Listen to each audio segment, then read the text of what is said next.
देवकी मैया ने मन में विचार कियो कि आज लाला बहुत दिना बाद आयो है, या के काजे में कछु बना के ले जाऊं, अपने हाथन से पवाऊंगी लाला को।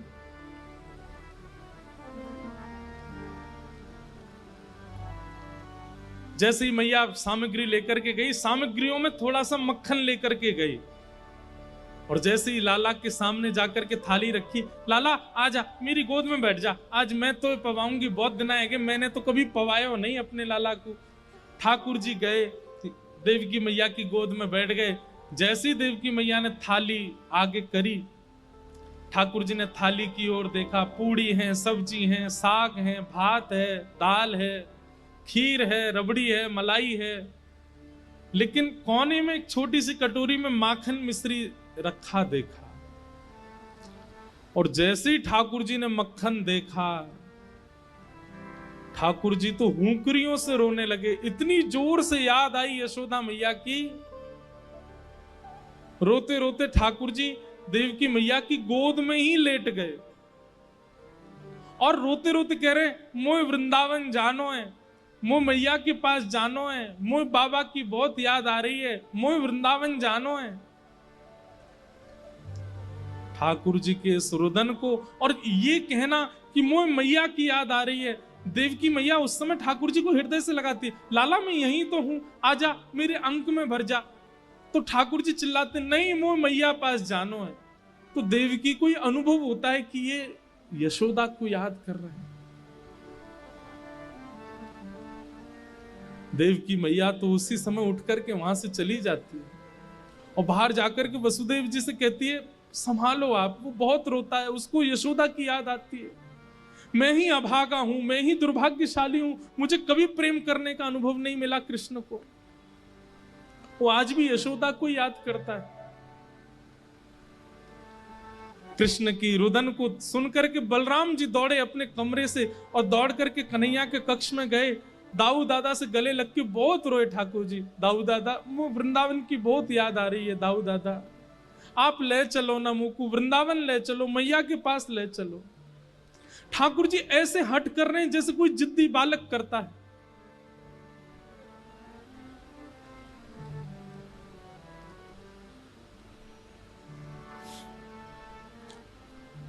वसुदेव जी आए और आकर के बलराम जी को भी ले गए और बोले, कृष्ण को केवल एक ही व्यक्ति शांत कर सकता है, क्योंकि ये उसी के सामने गंभीर रहता है, वो इसका सखा है उद्धव। उद्धव सखा मथुरा आने के बाद बने ठाकुर जी के। ये भगवान के साथ गुरुकुल पढ़ने भी गए थे। उद्धव को जाकर के वसुदेव जी बोले, उद्धव तुम समझाओ, तुम्हारी बात मानता है कन्हैया। और श्री उद्धव जी महाराज ठाकुर जी के कक्ष में गए। भगवान रो रहे हैं। उद्धव कहते हैं, कृष्ण आप क्यों रो रहे हैं? ठाकुर जी कहते हैं, उद्धव मोह ब्रज की बहुत याद आ रही है। उद्धव जी हंसते हैं, आप परमात्मा हैं, आपको कोई मोह नहीं होता, ये नाटक मत कीजिए मेरे आगे। आप परमात्मा हैं, आप सारे मोहों से दूर रहते हैं, सारी आसक्तियों से दूर रहते हैं।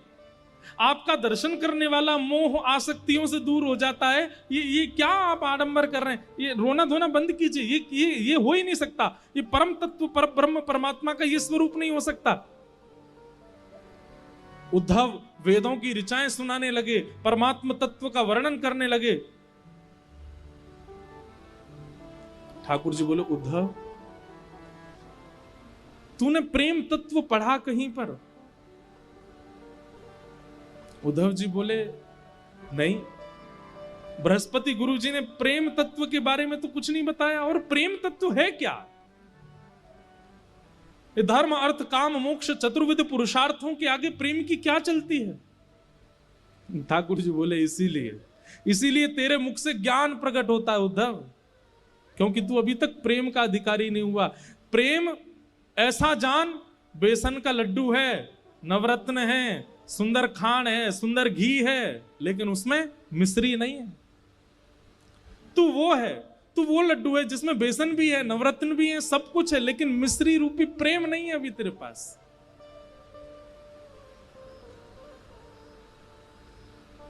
तू नहीं समझेगा। उद्धव मेरा एक काम कर, ये सब बहस की बात नहीं करनी है। मैं अगर वृंदावन गया तो मैं वापस नहीं आ पाऊंगा, मैं तो नहीं जाऊंगा, पर तू एक बार चला जा और बस देख के आ जा कि ब्रजवासी कैसे हैं, मेरी यशोदा मैया कहां बैठी है, नंद बाबा क्या कर रहे हैं, गोपियां क्या कर रही हैं, मधुमंगल श्रीदामा मेरे सखा, उनको एक बार देखा और मैं एक तुझे पत्र लिख के दूंगा, वो उनको दे आना, बस इतना काम तू मेरा कर दे। उद्धव जी बोले इसमें कौन सी बड़ी बात, मैं चला जाऊंगा। ठाकुर जी कह रहे हैं उद्धव तुझे कैसे जाना है, क्या करना है, सुन ले। उद्धव मेरी मैया से जा कही, मेरी मैया से जा कही, तेरो लाला दुख पावे, मेरी मैया से जा कही, मेरी मैया से जा कही। उद्धव कहीं ना कहीं मैया को ऐसा लगे कि मैं बहुत सुखी हूं यहाँ पे, तू मैया जाके बताए थे मैं बहुत दुखी हूं यहाँ पे, और मेरे दुख क्या हैं। बंधु ठाकुर जी ऐसे ऐसे दुखों का वर्णन कर रहे हैं जिन दुखों को सुनकर के सामान्य व्यक्ति को हंसी आ सकती है। ठाकुर जी कह रहे हैं कोई न मुख धोवे ताते जल, अचला पहुंच सवारे मैया, कोई न मुख धोवे ताते जल, अचला पहुंच सवारे। उद्धव तुझे पता है यशोदा मैया मुंह को नवा में ना है। अरे उद्धव तू बैठ सुन, यशोदा जी मुंह को नवा में ना है तो पता कहा करें नेक्सो सो लाला है मेरो, या कुछ सर्दी जुकाम है जाएगी, और मैया यों के ज्यादा नवा धुबा के तैयार करके रखूंगी तो जो गोपी नजर लगा देंगी, तो या हमारे मैया मुंह को नवा में ना है। तो क्या करें पता है, तातो जल नेक नेक गुनगुनो जल, और वहां में अपनी साड़ी बोर के वो गीली है जाए, वहां तो मेरा मुंह पहुंच दे, मेरी आंख पहुंच दे, मेरे हाथ पहुंच दे, मेरे पाम पहुंच दे, मेरी छाती और मेरा पेट पहुंच दे। बस हफ्ता में 2 हफ्ता में 1-2 बार ही नहावे को अवसर है, बाकी मैया मुंह को नवावे ना है। पर यहाँ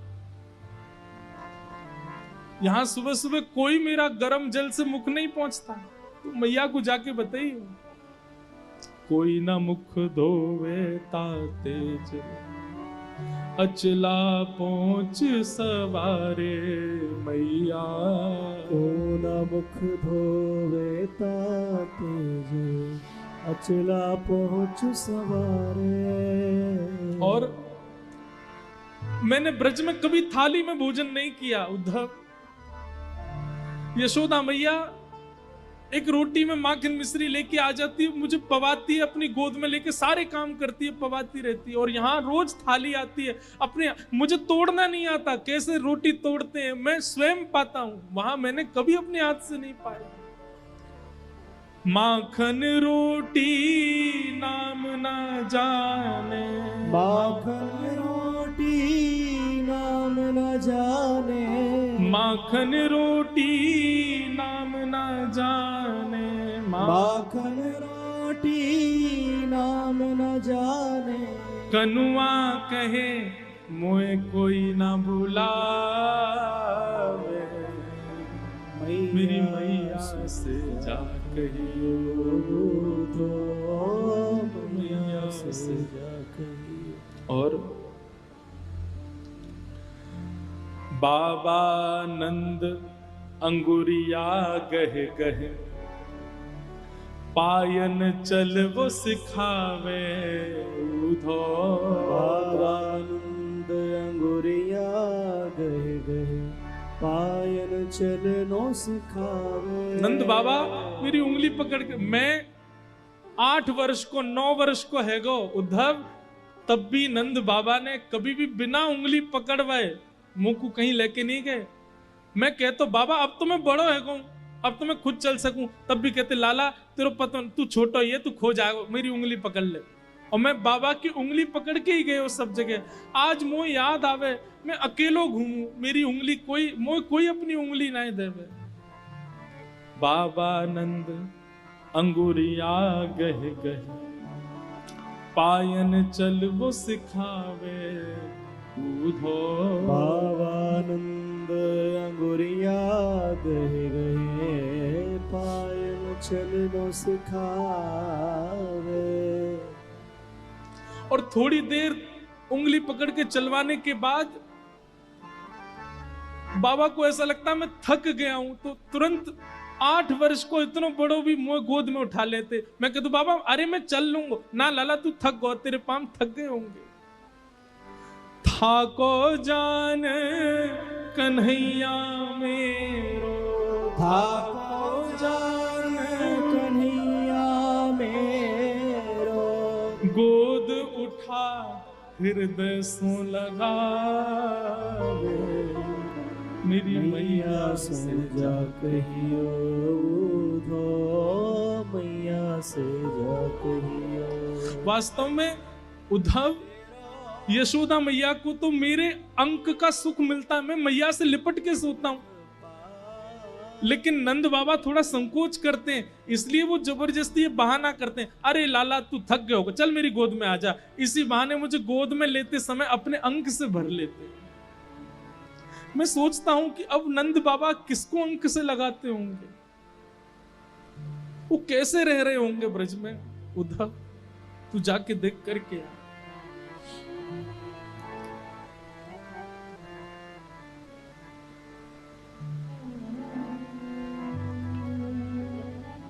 गहर जान जाओ धो, आज ही जाओ ब्रज में, आवत है मोहे याद गोपिन की, आवत है मोहे याद गोपिन की, गैया यूं रम्हावे, मेरी मैया से जा कहियो उधो, मैया से जा कहियो। उद्धव जी को ठाकुर जी कह रहे हैं उद्धव तुम जा। उद्धव जी महाराज ठाकुर जी के आंसू पहुंच रहे हैं और थोड़ा व्यंग में बोल रहे हैं, ये सब आप कैसी बातें कर रहे हैं ठाकुर जी। मुझे लगता है ये ब्रजवासियों को समझाना पहले जरूरी है।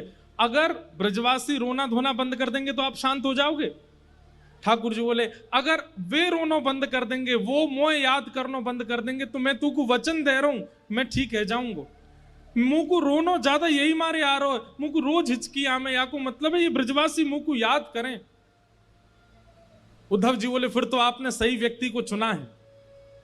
मैं अपनी लच्छेदार वाणी में ऐसा प्रवचन सुना करके आऊंगा, उनको परब्रह्म परम तत्व की ऐसी व्याख्या सुना करके आऊंगा, भूल जाएंगे आपको। वो आपको सामान्य लाला समझ के बैठे हैं, आपको सामान्य बालक समझ के बैठे हैं, इसलिए रो रहे हैं। मैं अभी जाकर के आपका परब्रह्म रूप उनको दिखा करके आता हूं, भूल जाएंगे आपको। लेकिन वचन दीजिए अगर ब्रजवासी शांत हो जाएं तो फिर आप पुनः उनको कभी याद नहीं करोगे। ठाकुर जी बोले तू जा तो ब्रज।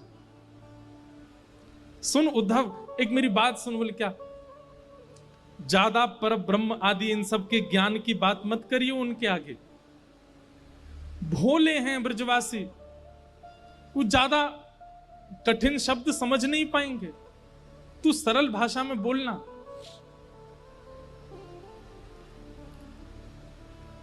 उद्धव बोला आप मुझे मत समझाइए, मैं अपने स्तर पर देख लूंगा, जाता हूं, शाम तक लौट के आता हूं। ठाकुर जी लेकर के जा। हाँ उद्धव तू चला जा, और ये मैंने पत्र लिखा है ये दे देना उनको। उद्धव जी ने पत्र ले लिया। जैसे ही उद्धव जी रथ पर चढ़ने लगे, भगवान एक मिनट रुक, इधर आ, नीचे आ। उद्धव जी नीचे आए, ठाकुर जी ने अपना मोर पुच्छ निकाल करके उद्धव के मुकुट में लगा दिया और अपनी काली कमली उतार करके उद्धव के गले में डाल दी। अब जा। उद्धव बोले इसका क्या अभिप्राय? बोले इससे उनको संकेत हो जाएगा कि मैंने तुझको भेजा तो तेरी बात सुनेंगे भी और करेंगे भी। इनके बिना जाएगा तो तुझे पूछेंगे नहीं, वो तू जा। और उद्धव जी मोर पिछ ठाकुर जी की तरह धारण करके, ठाकुर जी की तरह काली कमली ओढ़ करके उसी रथ में बैठ करके जा रहे हैं जिससे रथ से ठाकुर जी आज से सालों पहले लौट करके आए थे।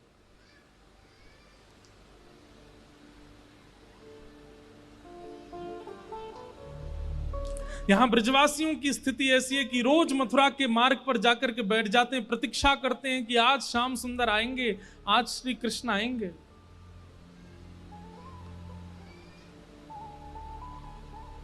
वर्षों हो गए आज तक कृष्ण नहीं आए।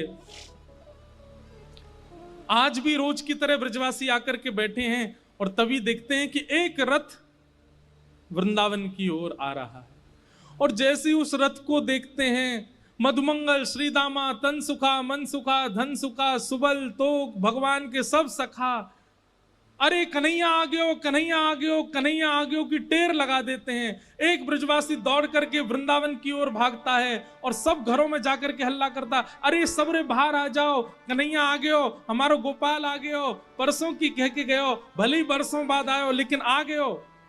और जैसे उसने ये हल्ला मचाया, मानो जैसे ब्रज में जितने भी जीव हैं सबके प्राण आ गए हों वापस।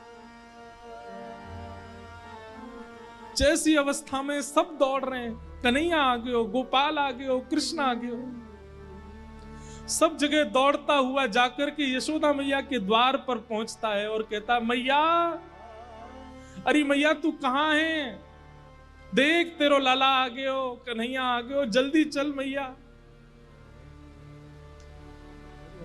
सब ब्रजवासी रोते बिलखते दौड़ते हुए जा रहे हैं कि हमारो कन्हैया आ गयो, हमारो गोपाल आ गयो। रथ देख करके रथ की ही बलैया ले रहे हैं। सब अपने आप को संभाल रहे हैं कि श्री कृष्ण को इतने दिन बाद देखने को अवसर मिलेगा। अरे आंसू तो काई को निकल रहे हो, तुम आओगे तो नेत्रन के आगे धुंध आ जाएगा, कन्हैया को देख नहीं पाएंगे, तुम मत आओ। अब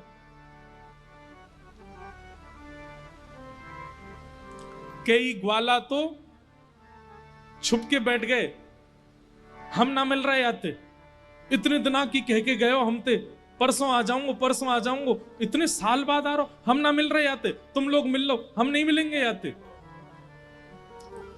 तभी एक ग्वाला बोलो, अरे भैया बाद में रूठ जाइयो, अभी इतने साल बाद कन्हैया आयो, पहले मिल ले, एक बार गले लगा ले, एक बार हृदय से लगा ले, फिर रूठ जाइयो। लाला 4 दिन मुझे बात मत करियो, फिर रूठ जाइयो, अभी तो मिल ले।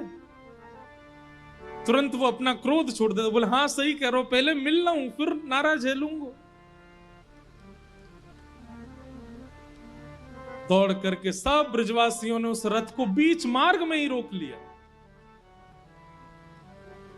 और सब प्रतीक्षा कर रहे हैं, अब कन्हैया निकलेगा रथ में थे, अब पर्दा हटेगा, पर्दा हटा के हमारा कन्हैया उतर के आवेगा, पहले मैं देखूंगा, पहले मैं देखूंगा, लड़ाई हो रही है ब्रजवासी में, तू पीछे हट, पहले मैं देखूंगा। और इतने में ही द्वार खुलता है रथ का, और जैसे ही उद्धव जी उतर करके बाहर आते हैं, किसी ने भी उद्धव जी को देखा ही नहीं, वो सब अभी भी पीछे ही देख रहे हैं, ये तो कोई सेनापति नहीं करे, अब कन्हैया आवेगा। उद्धव जी कहते हैं जय श्री कृष्ण, ब्रजवासी कह रहे हैं भैया जय श्री कृष्ण, इतकू आ जाने, लाला आ रहा हमारो। उद्धव जी कह रहे हैं मैं आप लोगों से बात करने आया हूं, मेरी बात सुनिए। बोले तेरी सुन लेंगे भैया, तू आ जा, लाला आ रहा हमारो। उद्धव जी बोले रथ में कोई नहीं है, श्री कृष्ण आप लोगों की बहुत याद करते हैं, आप लोगों के विरह में बहुत व्याकुल रहते हैं, इसलिए उन्होंने आज मुझे भेजा है, मैं पत्र लेकर के आया हूं उनकी तरफ से, उनका अनन्य सखा उद्धव।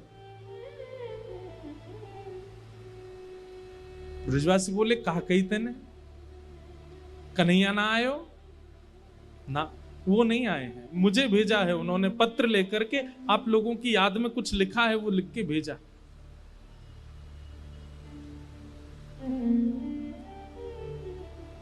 ब्रजवासी सब वारे कन्हैया, परसों की कह के गयो, बरसों तक आयो नहीं, और बरसों बाद याद आई है तो अपनो सखा भेज दियो, खुद नहीं आयो।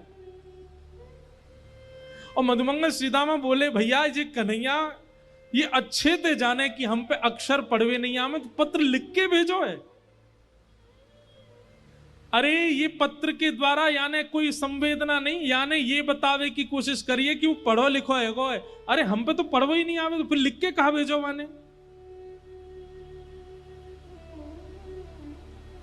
कई ब्रजवासी तो वहीं मूर्छित हो गए जब सुना कि श्री कृष्ण नहीं आए। बंधुओं, ये वैज्ञानिक बात भी है कि अति सुख और अति मात्रा में कष्ट एक साथ यदि हृदय में आता है तो व्यक्ति अनकॉन्शियस हो जाता है। कितने ब्रजवासी तो वहीं मूर्छित हो गए जब सुना कि कृष्ण नहीं आए।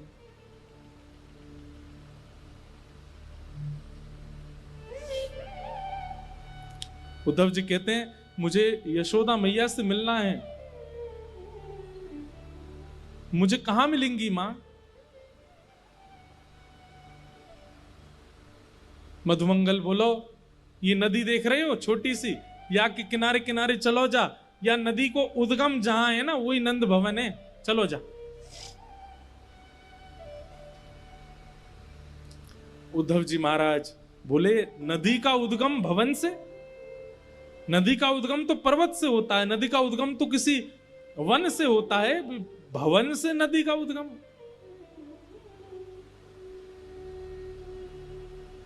मधुमंगल के, तेरे सखा कन्हैया जब से गए ब्रजमंडल से, उनके विरह में सब ब्रजवासी नंद भवन की दहली पे जाकर के रोते हैं और उनके अश्रु जल ही नदी बन करके बह रहे हैं, इसलिए इसका उद्गम नंद भवन से।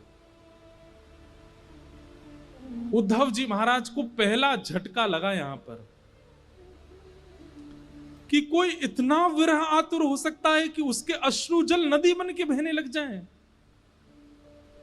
और वो भी 2, 4, 10, 15 लोग नहीं, पूरा का पूरा ब्रजमंडल, और वो भी 2, 4, 10, 5 दिनों के लिए नहीं, वर्षों से रो रहे हैं। ये मोह नहीं हो सकता। मोह की अवधि तो 5 दिन की होती है, मोह की अवधि तो 10 दिन की होती है, ज्यादा से ज्यादा 1 महीने की होती है। ये मोह नहीं हो सकता है कि वर्षों से इतनी संख्या में लोग रो रहे हैं कि नदी बन के बह रही है।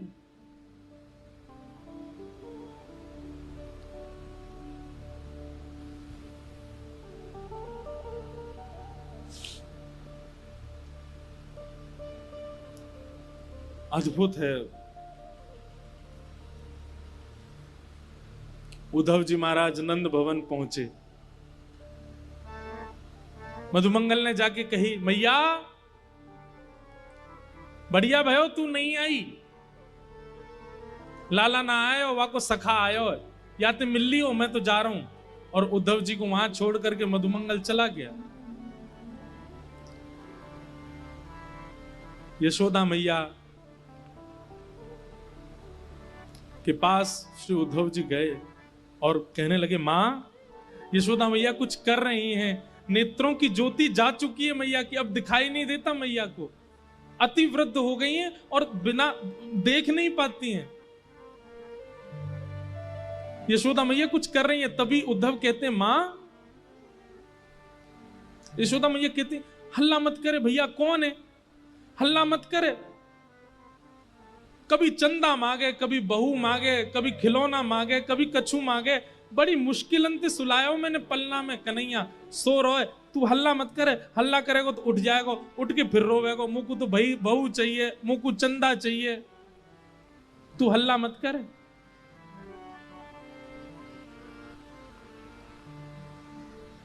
उद्धव जी कहते हैं, कौन सो रहा है मां पलना में? यशोदा जी कहते हैं, मेरो लाला कन्हैया सो रहा है। उद्धव जी कहते, कहां है, दिखाना, मैं दूर से देखूंगा, उठाऊंगा नहीं। मैया उठ करके जाती, उद्धव का हाथ पकड़ती, बोले चल मोह ले चल, मोह तो दिखे ना, मैं तो ऐसे दिखाऊं। और लेकर गई, देख जे कमरा में पलना धरो बोला, जय मैं सो रहा, बड़ी मुश्किल, कल तो यूं करो मुझको बहू चाहिए, आज यूं करो मुझे चंदा चाहिए, रोज कछु कछु मांगतो रहे मोते, बड़ी मुश्किल अंते सुलायो है।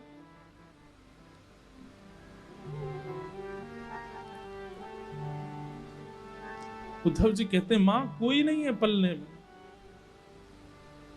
श्री कृष्ण तो मथुरा जा चुके हैं, वो मथुरा के राजा बने बैठे हैं, आप किसको पलना झुला रही हो? ये सुनकर के यशोदा मैया को याद आ गया और तुरंत गिर पड़ी वहीं और रुदन करते करते बोली, अरे मैं भूल गई।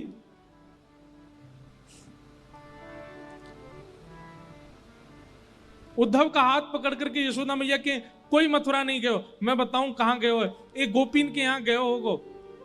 नंद भवन से बाहर निकल के जाती हैं, किसी गोपी के यहां जाती हैं। अरे तू वादना मुझसे शिकायत कर रही, तेरे घर में आके माखन चुरावे। बहन मैं तेरे घर रोज 10 मटकी भिजवाई दे करूंगी, तेने लाला भीतर छुपाई दियो ना, वाकू मुंह दे दे। मैं तेरे हाथ जोड़ूं पाम परूं, वाकू बाहर दे दे। गोपी के मैया मेरे यहाँ कन्हैया नहीं है। उद्धव का हाथ पकड़ के दूसरी गोपी के यहाँ जाती है, बोले या के यहाँ गए होगो, या के बालकन के संग खेले। अरे तू वादना मुझसे शिकायत कर रही ना, तेरे बालकन को नोच जाए कन्हैया, मैं आज ते वाके हाथन को बांध दूंगी, कभी नहीं नोचेगो। मेरो लाला तेरे पास न दे दे। घर घर गोपियों के पास यशोदा मैया जाती हैं और उन्होंने जो शिकायत वर्षों पहले की थी वही शिकायत याद दिला करके कहती हैं कि मेरो लाला तेरे पास है, वह दे दे।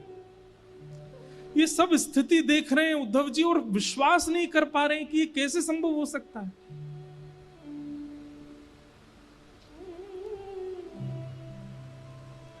अद्भुत प्रेम है ब्रजवासियों का। उद्धव जी महाराज नंद बाबा से मिले, नंद बाबा की स्थिति का भी वर्णन किया, फिर गोपियों के पास गए। असंख्य गोपियां बैठी हैं, बीच में किशोरी जी बैठी हैं और वहां भ्रमर गीत गाया गोपियों ने। उद्धव समझाने आए हैं ये जान करके गोपियां एक भौरे को केंद्र में लेकर के उद्धव को संकेत करते हैं। हे उद्धव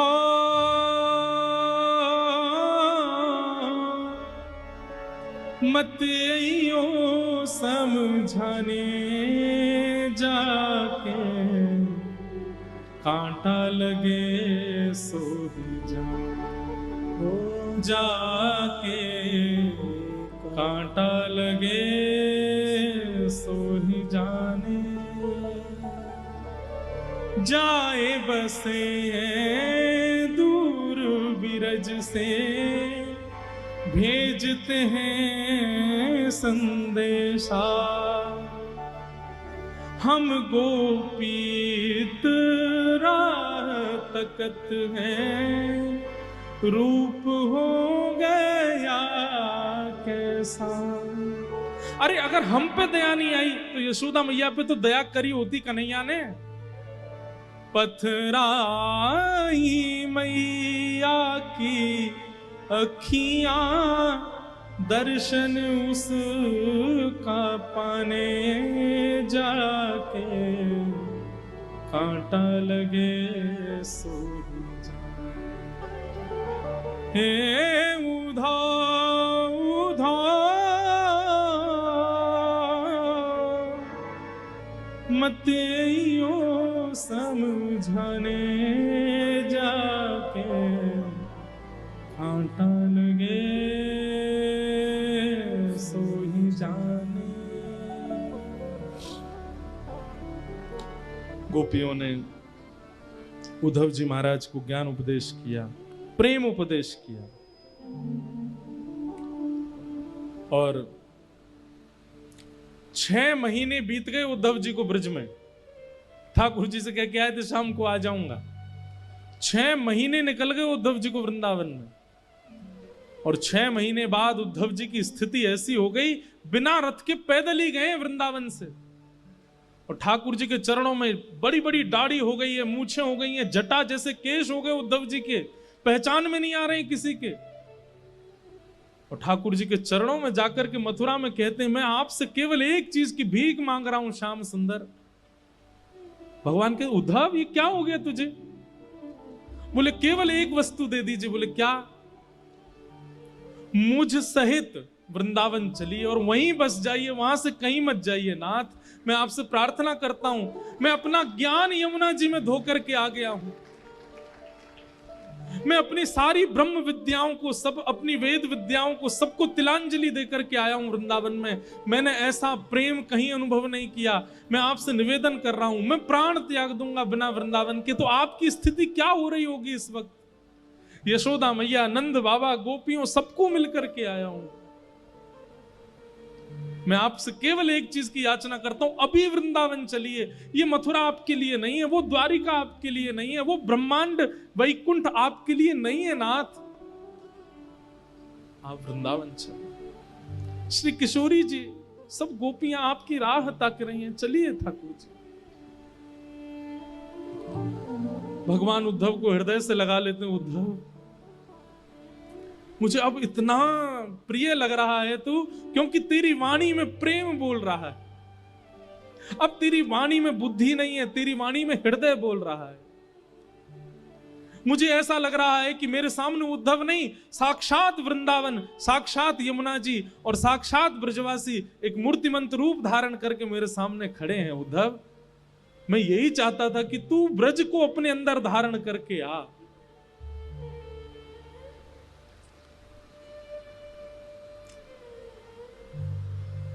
उद्धव ने नेत्रबंद किए, ठाकुर जी ने आज्ञा की, उद्धव नेत्र खोल के एक बार देख मेरे अगल बगल में कौन है। जैसे उद्धव ने देखा तो समस्त ब्रजवासी, नंदरानी, यशोदा मैया, नंद बाबा, किशोरी जी, सब सखियां, गोप ग्वाल, सब मथुरा में प्रकट हो गए और ठाकुर जी के इर्द गिर्द सब विराजमान है। उद्धव चरणों में गिर गया, भगवान ये कैसी लीला है, ये क्या हो रहा है? ठाकुर जी कहते हैं, उद्धव, मैं ब्रज ही हूं, मैं श्री जी ही हूं, मैं ब्रजवासी ही हूं। इसलिए कभी ब्रजवासी दिखे, कभी ब्रज दिखे, कभी ब्रज की कोई वस्तु दिखे, उसमें मुझ में भेद मत मानना। हम कभी अलग नहीं हो सकते, हम एक ही हैं। ये तो केवल एक सांसारिक लीला मुझे पूर्ण करनी है, जिससे संसार की माया में रहने वाले लोगों को ज्ञान दिया जा सके। जो प्रेम के अधिकारी नहीं हैं, उनके लिए कुछ दिन की लीला करने के लिए मुझे द्वारिका लीला करनी पड़ेगी। इसलिए मैं ब्रज से बाहर आया हूं, बाकी नहीं तो तू किसी और से नहीं मिलके आया है, तू मेरे ही स्वरूपों से मिलके आया, वो मैं ही हूं। मैं और ब्रज कहीं अलग नहीं हूं उद्धव, और ना मैं ब्रज से कभी अलग होता हूं। वृंदावनम परित्यज्य पाद मेकम न गच्छति, मैं वृंदावन छोड़ के एक पग भी बाहर नहीं रखता। ये तो मेरा ऐश्वर्य स्वरूप है जो मथुरा में बैठा है। वास्तव में मेरा जो प्रेम स्वरूप है, देखना चाहेगा कहां है? ठाकुर जी तुरंत खिड़की खोलते हैं और वृंदावन की ओर दिखाते हैं, तो किशोरी जी गले में गलवैया डाल करके श्री कृष्ण के खड़ी हैं। ठाकुर जी कहते हैं, वो है मेरा लीला रूप, वो सदा वृंदावन में ही रहता है, कभी वृंदावन से विलग नहीं होता है। ये तो मेरा ऐश्वर्य रूप है, ये तो मेरा भगवत स्वरूप है, मेरा प्रेम स्वरूप, वो तो सदा वृंदावन में रहता है और वो वृंदावन से कभी विलग नहीं हो सकता।